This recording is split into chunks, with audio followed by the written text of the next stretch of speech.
Welcome to our channel of IGNOU Audiobooks, Indira Gandhi National Open University, School of Interdisciplinary and Transdisciplinary Studies, SOITS, BA, Philosophy. First year, BPY 002 Logic, Classical and Symbolic Logic. Block 1 Nature of Logic. Unit 4 Propositions. 4.0 Objectives. As we know, inference is the main subject matter of logic. The term refers to the argument in which a proposition is arrived at and affirmed or denied on the basis of one or more other propositions accepted as the starting point of the process. To determine whether or not an inference is correct, the logician examines the propositions that are the initial and end points of that argument and the relationships between them. This clearly denotes the significance of propositions in the study of logic. In this unit, you are expected to study the nature, the definition, the types and forms of propositions, the difference between propositions and sentences and judgments, the description of various types of propositions viewed from different standpoints like composition, generality, relation, quantity, quality, and modality.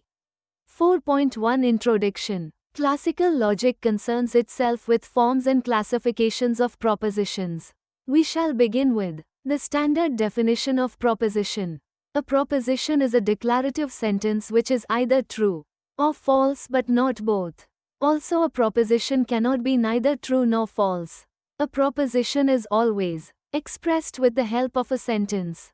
For example, the same proposition "it is raining" can be expressed in English, Hindi, and Sanskrit, and so on. It means that two or more than two sentences may express the same proposition. This is possible only when proposition is taken as the meaning of the sentence which expresses it. Therefore, sentence is only the vehicle of arthe, means of expressing a proposition. It is the unit of thought and logic, whereas sentence is the unit of grammar. A sentence may be correct or incorrect. The grammatical rules determine this. A proposition may be true or false. The empirical facts determine the status. The primary thing about a sentence is its grammatical form, but the primary thing about a proposition is its meaning and implication. The different types of sentences are not different types of propositions. Some types of sentences are not propositions at all. Sentences may be assertive, interrogative, and imperative. Only assertive types of sentences are propositions and rest of them are not. For more details, see below. 4.3. A set of proposition make up an argument. Let us see what role propositions play and how logicians will be concerned in logic by taking a simple example of an argument. All men are mortal. Proposition 1. All kings are men. Proposition 2. Therefore all kings are mortal. Proposition 3. Given these propositions as true or false, the logician will only find out whether the argument is valid or not by using certain rules that we shall learn later. Before we proceed further, it is of importance that we situate the discussion on proposition in the whole context of the history of logic itself. 4.2 History of logic and proposition. Aristotle, the classical logician, defines proposition as that which contains subject, predicate in a copula. Rose is red is a proposition. Here, rose is the subject, red is the predicate, and is the copula. A subject is that about which something is said, a predicate is what is said about the subject, and the copula is the link. Further, according to classical logicians, copula should be expressed in the form of present tense only. That is why classical logicians talk of reduction of sentences into propositions. According to them, all propositions are sentences, but all sentences are not propositions. Subject-predicate logic ultimately gave rise to substance-attribute metaphysics in philosophy. Aristotle classifies proposition into four types. They are as follows: universal affirmative, A; universal negative, A; particular affirmative, I; and particular negative, O. These propositions are called categorical or unconditional propositions because no condition is stated anywhere in the propositions. Letters within parentheses are standard symbols of respective propositions, which are extensively used throughout our study of logic. All men are mortal is an example of a proposition. No men are immortal is an instance of a proposition. Some men are intelligent is an I proposition, and some men are honest is an instance of O proposition. Aristotle was the first thinker to devise a logical system. He holds that a proposition is a complex, involving two terms, a subject and a predicate. The logical form of a proposition is determined by its quantity, universal or particular, and quality, affirmative or negative. The analysis of logical form, types of inference, etc., constitute the subject matter of logic. Aristotle may also be credited with the formulation of several metalogical propositions, most notably the law of non-contradiction, the principle of the excluded middle, and the law of bivalence. These are important in his discussion of modal logic and tense logic. Aristotle referred to certain principles of propositional logic and to reasoning involving hypothetical propositions. He also formulated non-formal logical theories, techniques and strategies for devising arguments in the topics, and a theory of fallacies in the sophistical refutations. Aristotle's pupils Eudemus and Theophrastus modified and developed Aristotelian logic in several ways. The next major innovations in logic are due to the Stoic school. They developed an alternative account of the syllogism and, in the course of so doing, elaborated a full propositional logic, which complements Aristotelian logic. They also investigated various logical antinomies, including the liar paradox. The leading logician of this school was Chrysippus, credited with over 100 works in logic. There were few developments in logic in the succeeding periods, other than a number of handbooks, summaries, translations, and commentaries, usually in a simplified and combined form. The more influential authors include Cicero, Porphyry, and Boethius in the later Roman Empire, the Byzantine scholiast Philoponus, and Al-Farabi, Avicenna, and Averroes in the Arab world. The next major logician of proposition is Peter Abelard, who worked in the early 12th century. He composed an independent treatise on logic, the Dialectica, and wrote extensive commentaries. There are discussions of conversion, opposition, quantity, quality, tense logic, a reduction of the dicto to the remodality, and much else. Abelard also clearly formulates several semantic principles. Abelard is responsible for the clear formulation of a pair of relevant criteria for logical consequences. The failure of his criteria led later logicians to reject relevance, implication and to endorse material implication. Spurred by Abelard's teachings and problems he proposed, and by further translations, other logicians began to grasp the details of Aristotle's texts. The result, coming to fruition in the middle of the 13th century, was the first phase of supposition theory, an elaborate doctrine about the reference of terms in various propositional contexts. Its development is preserved in handbooks by Peter of Spain, Lambert of Auxerre, and William of Sherwood. The theory of obligations, a part of non-formal logic, was also invented at this time. Other topics, such as the relation between time and modality, the conventionality of semantics, and the theory of truth, were investigated. The 14th century as the apex of medieval logical theory contained an explosion of creative work. Supposition theory is developed extensively in its second phase by logicians such as William of Ockham, Jean Buridan, Gregory of Rimini, and Albert of Saxony. Buridan also elaborates a full theory of consequences, a cross between entailments and inference rules. From explicit semantic principles, Buridan constructs a detailed and extensive investigation of syllogistic and offers completeness proofs. 4.3 Propositions and sentences. Propositions are stated using sentences. However, all sentences are not propositions. Let's look at a few examples of sentences. 1. Snakes are poisonous. 2. Some students are intelligent. 3. How old are you? 4. May God bless you. 5. What a car. 6. Vote for me. The first two statements are assertions, and we can say of these statements that they may either be true or false. Therefore they are propositions. However, we cannot say whether or not the question, how old are you, is true or false. The answer to the question, I am 16 years old, may be true or false. The question is not a proposition, while the answer is a proposition. May God bless you is a ceremonial statement, and it is neither true nor false.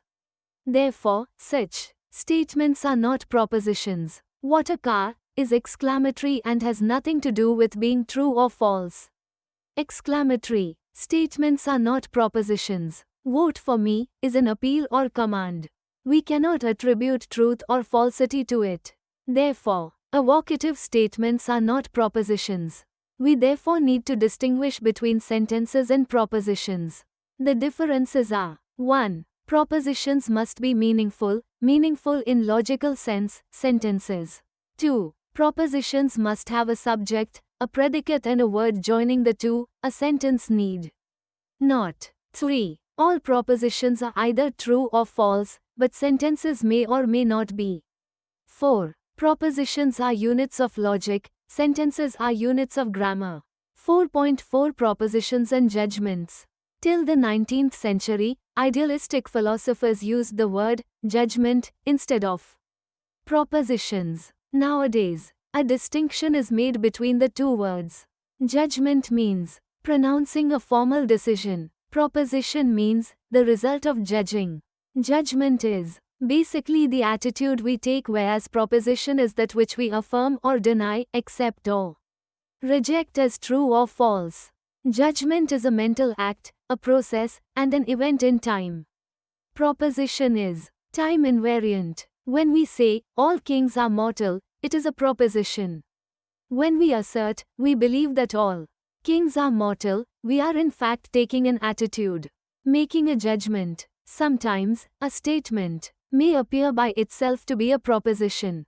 However, if one knows the context in which the statement is made, it may turn out that the proposition is really a judgment made.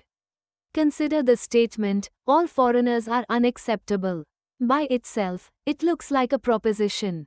But what if a speech is made and at the end the speaker concludes logically why all foreigners are unacceptable? In such a case, the speaker is actually passing a judgment.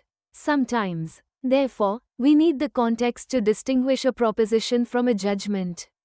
It is only in the beginning of 20th century that A.N. Whitehead and Bertrand Russell recognize varieties of propositions. According to them, subject-predicate logic is only one form of propositions. 4.5 Types of proposition. Propositions can be viewed from different standpoints and classified into different types.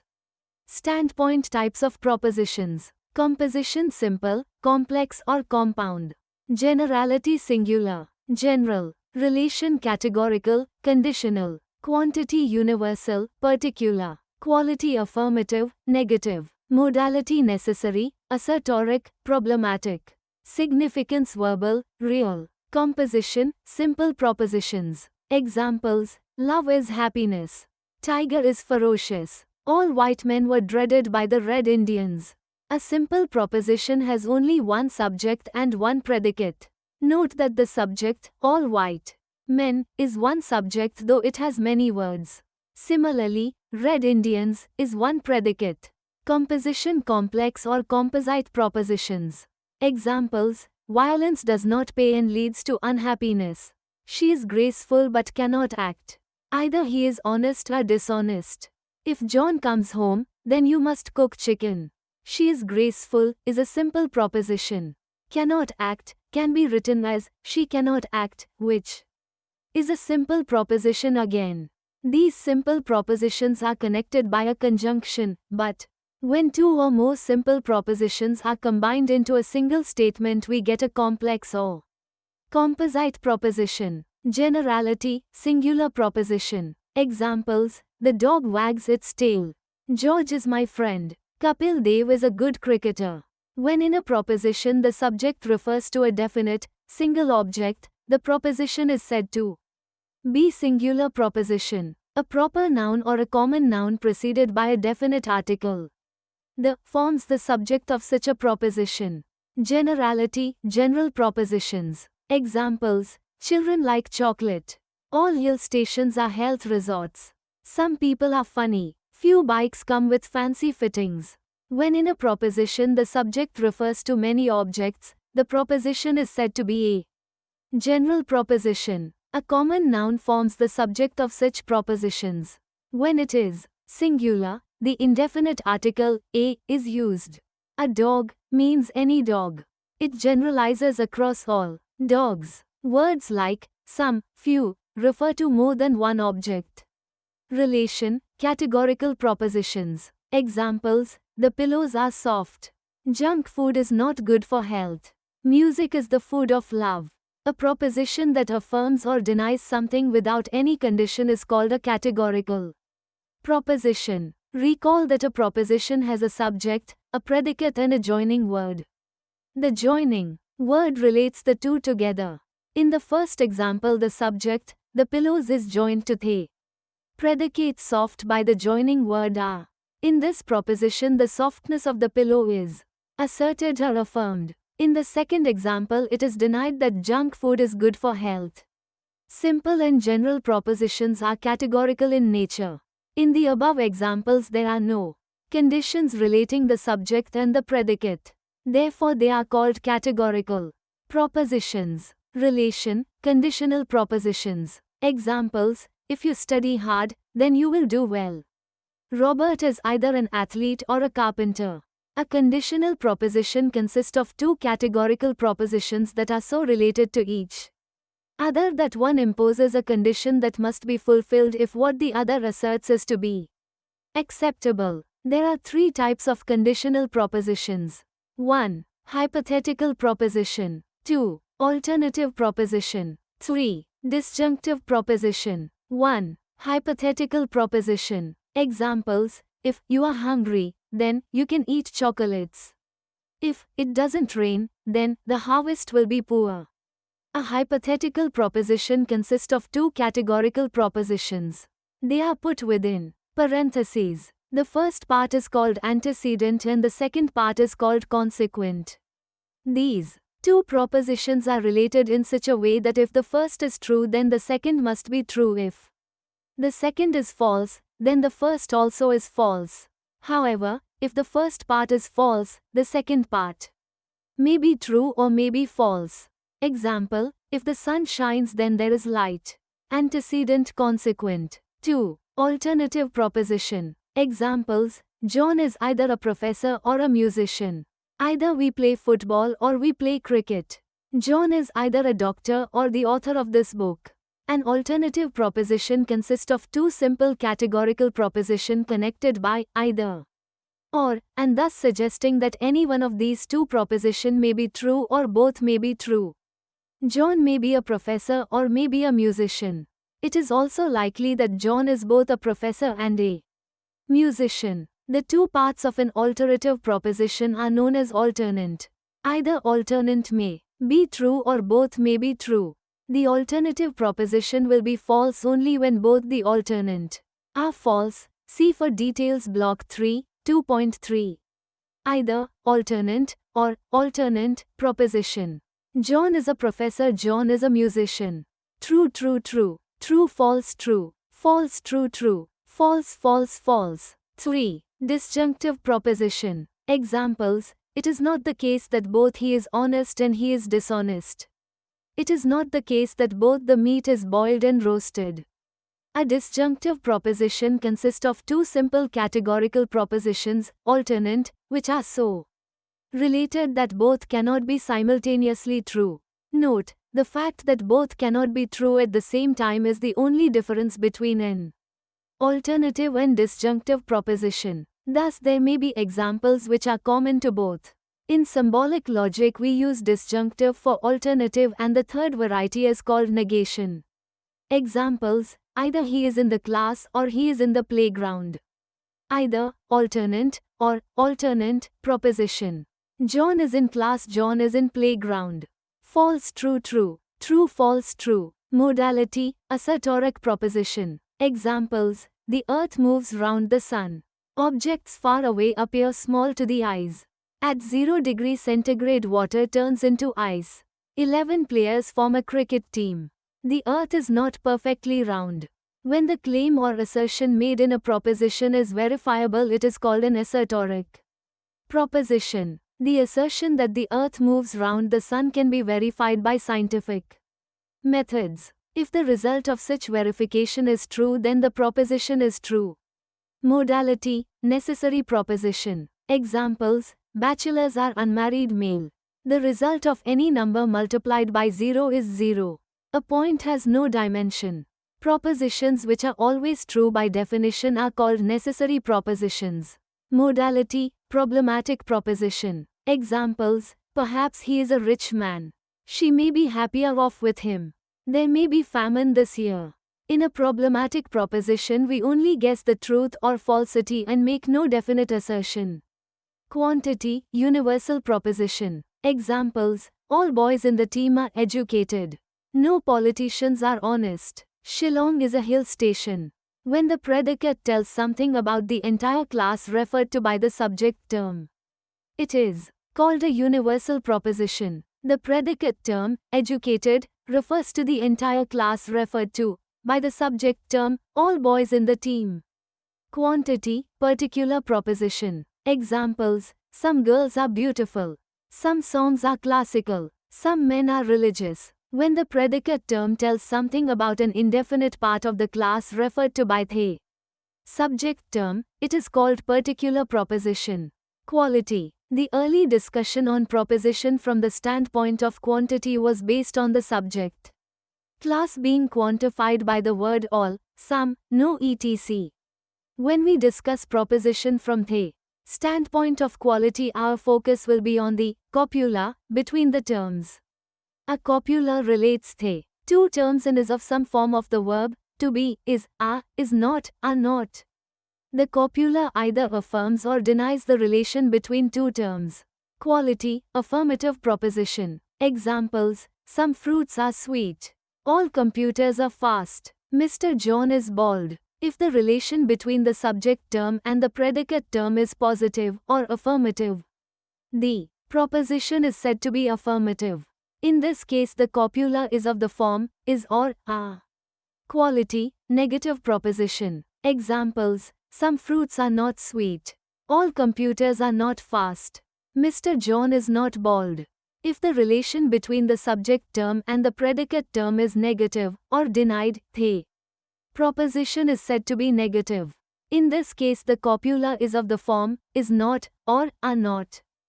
4.6 Quality and quantity.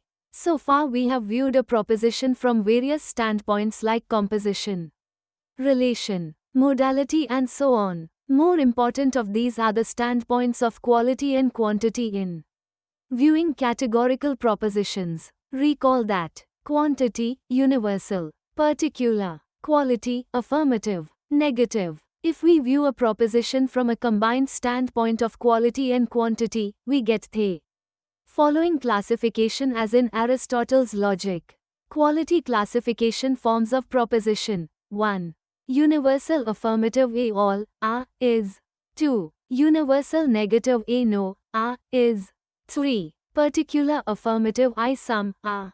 4. Particular negative o some, are not. 4.7 Summary. In the above unit we have seen how important it is to reduce sentences to its logical form, namely propositions. However, while changing sentences to propositional forms, the following points must be remembered. 1. The meaning of the original sentence must be faithfully preserved in the logical form. 2. The proposition must express all its three parts in the proper order, viz.